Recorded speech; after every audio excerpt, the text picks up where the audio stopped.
बात नहीं है, ठीक है, सीनियर लीडर है। हाँ। पहले भी उन्हें लग रहा होगा। मैं माननीय राज्यपाल महोदय से समारोह आरंभ करने की अनुमति चाहूंगा।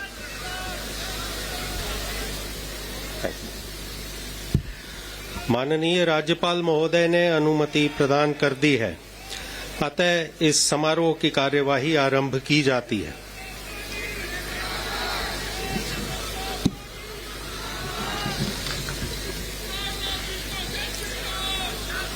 माननीय राज्यपाल महोदय ने श्री नायब सिंह सैनी की हरियाणा राज्य के मुख्यमंत्री के पद पर नियुक्ति की है।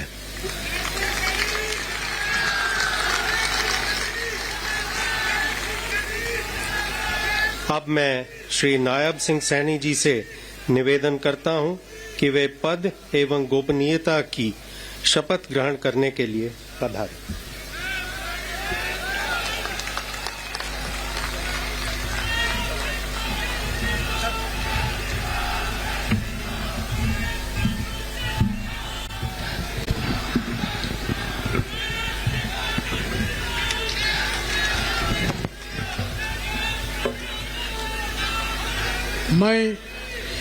मैं नायब सिंह ईश्वर की शपथ लेता हूं कि मैं विधि द्वारा स्थापित भारत के संविधान के प्रति सच्ची श्रद्धा और निष्ठा रखूंगा। मैं भारत की प्रभुता और अखंडता अक्षुण्ण रखूंगा। मैं हरियाणा राज्य के मुख्यमंत्री के रूप में अपने कर्तव्यों का श्रद्धापूर्वक और शुद्ध अंतःकरण से निर्वहन करूंगा तथा भय या पक्षपात, अनुराग या द्वेष के बिना मैं सब प्रकार के लोगों के प्रति संविधान के और विधि के अनुसार न्याय करूंगा।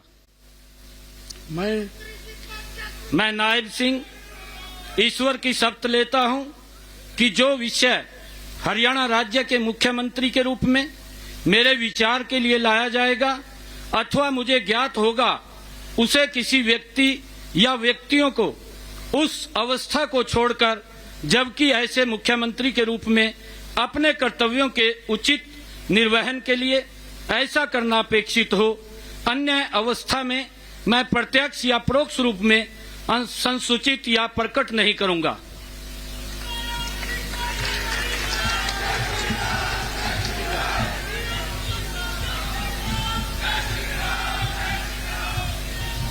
गोपनीयता की शपथ ले चुके हैं नायब सिंह सैनी। और जी आप कुछ कहना चाह रहे हैं समीर जी? मेरा कहना तस्वीर थी, नायब सिंह सैनी ने मनोहर खट्टर के पैर छुए स्टेज के ऊपर।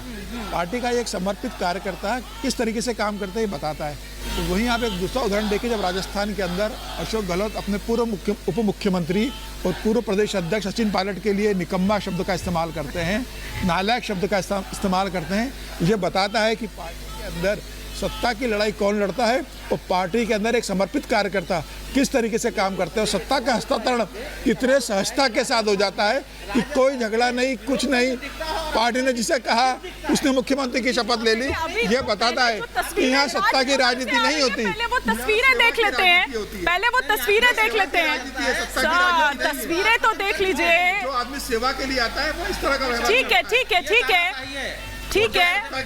हरियाणा के नए मुख्यमंत्री नायब सिंह सैनी, जिनको आप इस वक्त यहाँ पर देख रहे हैं, और जैसा कि आपने कहा पैर छूते हुए और उनको आशीर्वाद देते हुए, और जब उनका नाम अनाउंस हुआ देखिए गले भी लगा रहे हैं, वो फूल भी भेंट किया उनको। और मनोहर लाल खट्टर ही है नायब सिंह सैनी को लाने वाले। आप ये देखिए, हाँ, सारा आदेश ऊपर से है। आपको कहाँ से आदेश आता है आप ये बताइए? आपको भी तो आता होगा, आपको भी तो सर, कोई तो एक हाई कमान होता है कि नहीं? माननीय अच्छा, राज्यपाल महोदय ने आदरणीय मुख्यमंत्री जी के परामर्श पर श्री कंवर पाल की हरियाणा राज्य के मंत्री के पद पर नियुक्ति की है।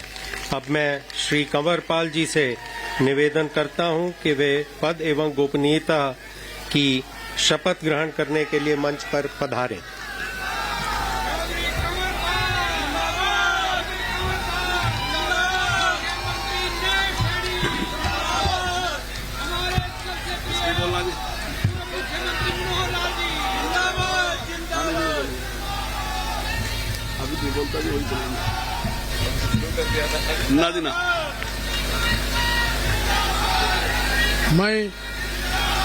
मैं कंवरपाल ईश्वर की शपथ लेता हूं कि मैं विधि द्वारा स्थापित भारत के संविधान के प्रति सच्ची श्रद्धा और निष्ठा रखूंगा। मैं भारत की प्रभुता और अखंडता अक्षुण्ण रखूंगा। मैं हरियाणा के राज्य के मंत्री के रूप में अपने कर्तव्यों का श्रद्धा पूर्वक और शुद्ध अंतकरण से निर्वाह करूंगा तथा भय या पक्षपात, अनुराग या द्वेष के बिना मैं सब प्रकार के लोगों के प्रति संविधान के और विधि के अनुसार न्याय करूंगा।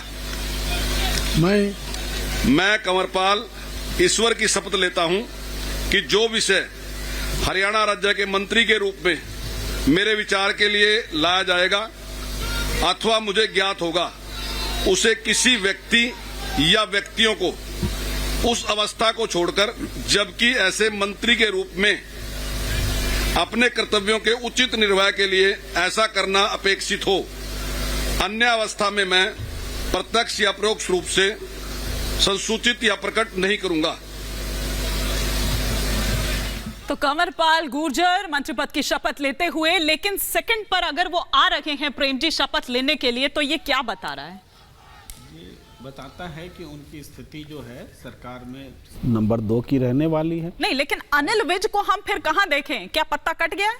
अनिल विज, यही कारण है कि वो अंबाला निकल लिए खुद ही ड्राइव करते हुए। जी बिल्कुल, अनिल विज को इस सरकार में जगह मिलती नहीं दिख रही है। उनकी नाराजगी से ये बात साफ थी और करनाल के सांसद ने हालांकि कहा था कि मेरे ही साथ आए थे इसलिए वो नाराज नहीं है, सफाई भी दी थी, लेकिन उन्होंने ये भी कहा था कि हम सब राजभवन में लेते आएंगे, एक ही साथ आएंगे। वही गए थे उनके पीछे पीछे हाथ पकड़ते इसका मतलब है कि वो नाराज हैं। करनाल के सांसद जी भी उनको अपने साथ लेकर नहीं आ सके हैं, तो नाराजगी तो है। इसको तो सेट करना पड़ेगा बीजेपी को कि ऐसी नाराजगी को वो कैसे ठीक करें, कैसे ठीक करेंगे। एक क्विक रिएक्शन। मैं और इसमें ये कहना चाहता हूँ, कंवरपाल जी बहुत ही वरिष्ठ लीडर हैं और पिछली विधानसभा में वो स्पीकर थे।